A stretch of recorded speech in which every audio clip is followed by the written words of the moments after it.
This is DK Morley with the Hist Fic Chickie. Today's author interview guest is award-winning historical fiction author Karla J, here to discuss her novels, When We Were Brave and It Happened in Silence, as well as some of her thoughts about her writing life. I share a similar story as hers in that she has known since she was 7 that she wanted to write books.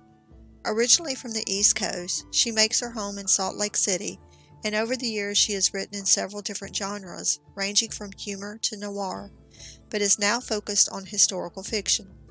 When she's not writing, she's reading, gardening, playing with her dog, or traveling to new places to try to find a story that has never been told. In When We Were Brave, we find a conflicted SS officer, Wilhelm Falk, who risked everything to escape the Wehrmacht and get out the message about the death camps. Isaac is a young Jewish boy whose positive outlook is challenged daily as each new perilous situation comes along. American citizens Herbert Müller and his family are sent back to the hellish landscape of Germany because of the DNA coursing through their veins. In the panorama of World War II, these are the high-stakes plots and endearing characters whose braided fates we pray will work out in the end. This novel is a stunner when it comes to book awards, and if you are looking for a story that captured so many of them, this is the one.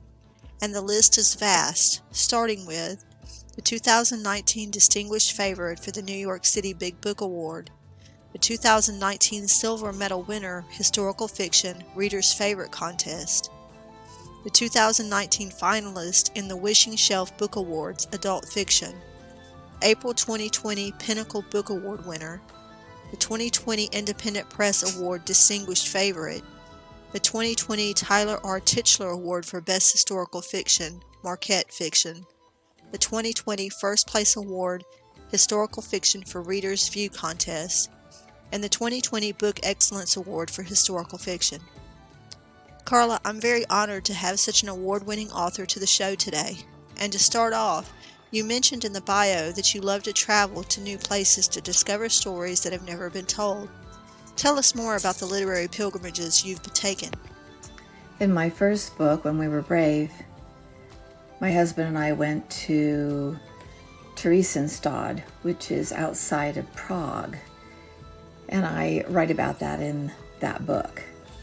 It's where the Nazis tried to dupe the Red Cross by showing them how well they were caring for the Jewish people from their countries.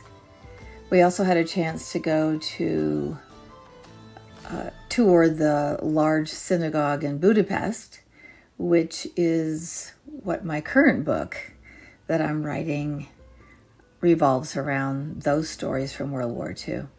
Wow, I'm sure that had to be an extremely emotional journey, and not just that, but I'm sure this was a very emotional book, or books, for you to write.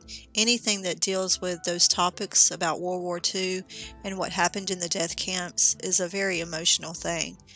You know, a lot of people think that if you don't have those kind of deep emotional feelings, that you can't be a good writer. I'd love to know what you think about that.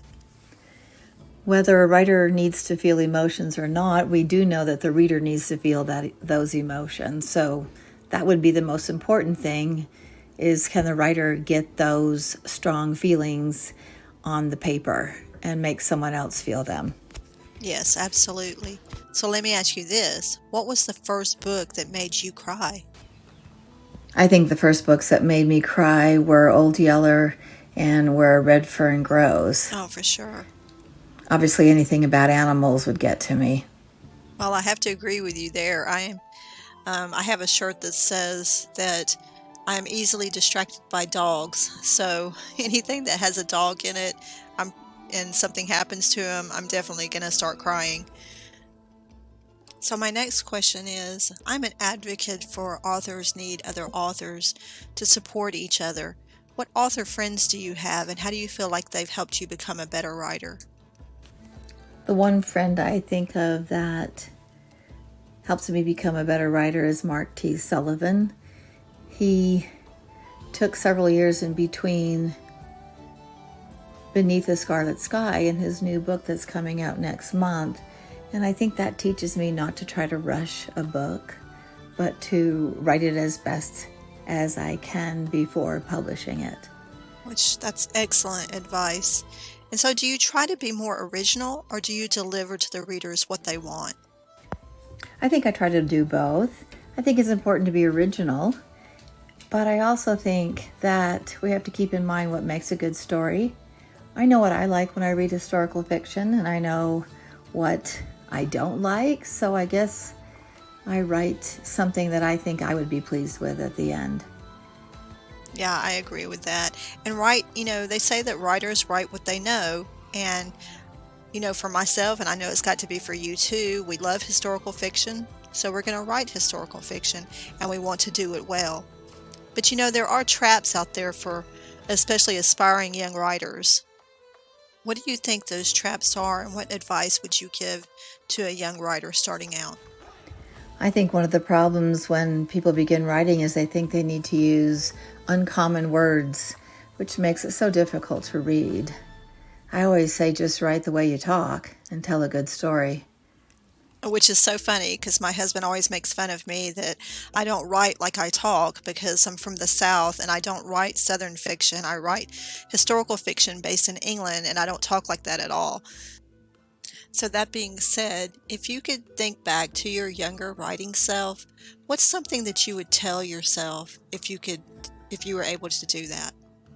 If I could tell my younger writer self anything, it would be to make sure the reader is not just reading your words, but they're completely immersed in your story. I also would tell myself to get going and not waste years. So I could have gotten something published much earlier. I am totally on board with you about that. I feel the same way. So in getting this book published, we've all had to adjust things about how we do our process of writing. What about you? How did publishing this book change your process of your artistic process? I published my first book with an agent, and things were going fine until I had to sue her for breach of contract. Oh, yikes. So how did it change my process of writing? Well, I have become self-published after that. I have shied away from having an agent, although I know many are great, and I think it's a great process to have an agent in a publishing house. It just feels better for me to be self-published. Feels better for me too. Isn't it amazing how across the board there seems to be a lot of authors who have similar experiences? My first agent, he kept telling me that he was submitting my first book. I kept asking for confirmation for the letters and nothing. I never got anything from him, so we had to part ways. So let me ask you this. What's the best money you've ever spent as an author? The best money I ever spent as a writer was hiring editors and someone who knew how to make beautiful covers, because those two things really matter in the long run when you have readers picking up your book. And I'm one of those. A beautiful cover will make me buy a book every single time, and it's probably because I started out as a graphic designer.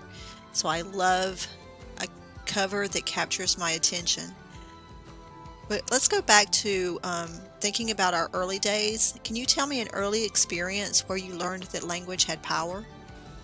I learned that language had power when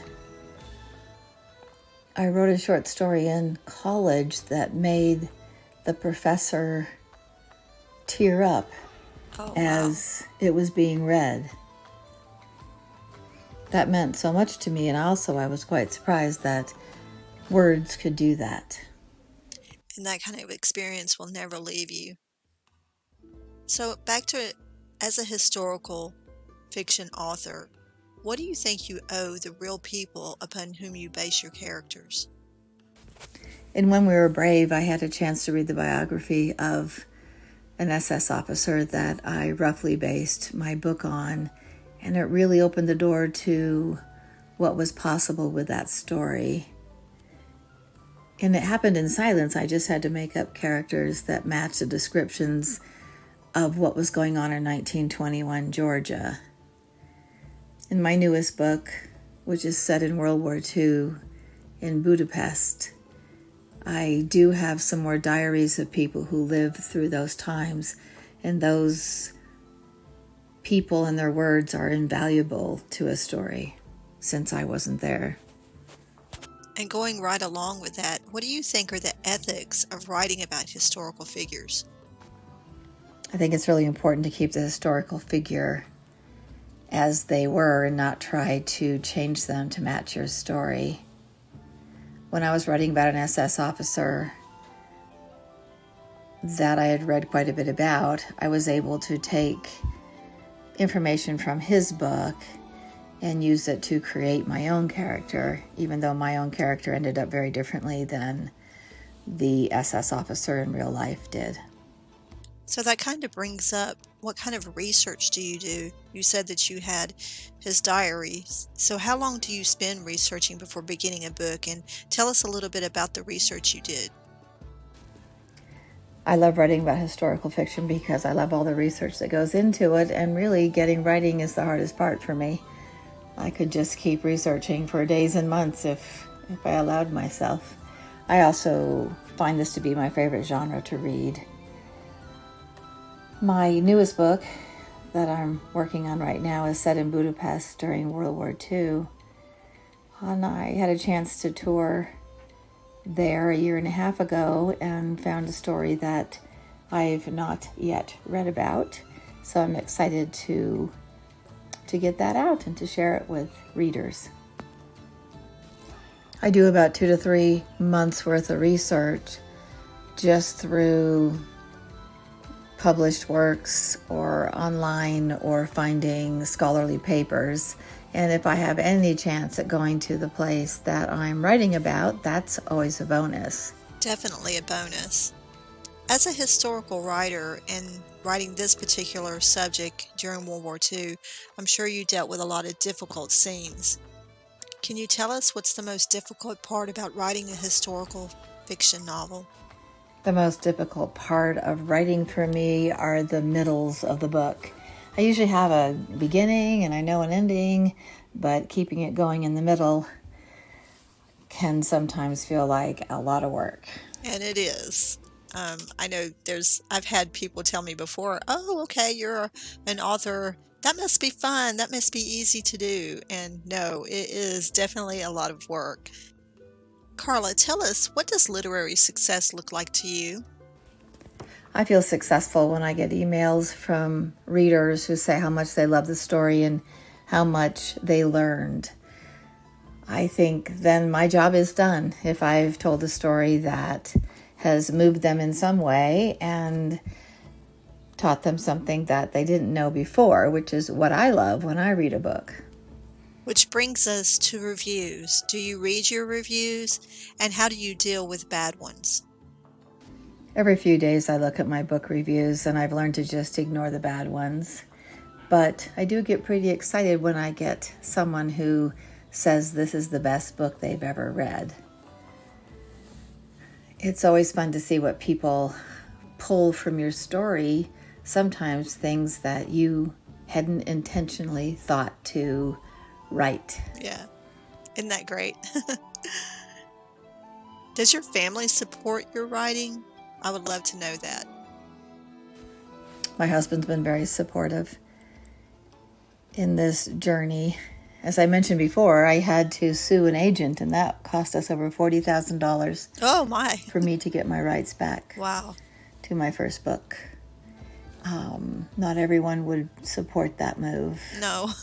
Although at the time we didn't realize it would cost $40,000. Of course. I've been able to go to conferences a few times a year and have my own writing room and enough space in my day to be able to have quiet time to be able to write. As far as my birth family, biological family, they haven't read all of my books, and some haven't read any of my books, and that's okay. Yeah. My audience, I always say, are the other 10,000 people that I've never met before. Thank you for sharing that. We have such similar stories. I really appreciate you saying that. So, Karla, I have enjoyed having you here so much. I've enjoyed your interview, and I would love for you to leave us with your favorite quote and why that tells us a little bit about you. I like the quote by Edwin Markham. He drew a circle that shut me out, heretic, rebel, a thing to flout. But love and I had wit to win. We drew a circle that took him in. I think the theme that runs through all of my books are hate should never win, and marginalized people should always have someone who can stand up for them, especially in times of war. And there's no need for me to say anything else. That was a perfect quote to end this episode with today. Thank you so much for being a guest today, Karla, and we really appreciate your answers. I'm sure our listeners are anxious to get a copy of your book, which they can go to Amazon and search for When We Were Brave by Karla M.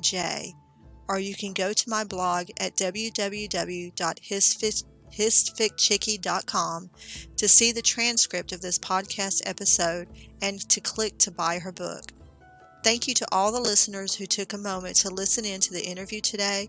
And if you are a historical fiction author yourself and would like to do an interview, you may contact me at histficchickie@gmail.com. That's histficchickie@gmail.com. And send me a note that you are interested in doing an interview. I will send out the details and put you in my schedule.